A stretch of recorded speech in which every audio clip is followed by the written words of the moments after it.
Welsh Labour manifesto, it's time to pick a pledge. Okay, let's pick this one then. And this is New Clean Water Act for Wales, absolutely brilliant. New water watchdog to clean up our rivers and our coastlines, absolutely needed. It's what the people of Wales deserve, and it's what our natural environment deserves as well. Pick a pledge.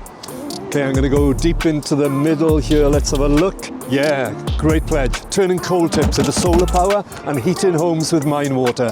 We've got so much opportunity here on our disused tips to actually use the energy within them to heat our homes and to generate electricity through solar. I mean, that's a great pledge. Who wouldn't want that, particularly in those former coal mining communities? Pick a pledge. So let's dig deep here. Okay, let's see what this pledge says. Oh yeah, deliver 100,000 all-age apprenticeships. Why? People actually working in well-paid jobs in construction and actually in the renewable sector where there's so much opportunity now in Wales. Constructing the platforms, working on those offshore renewables as well as onshore as well. Jobs in every community. That's what it's all about. 100,000 apprenticeships for all ages.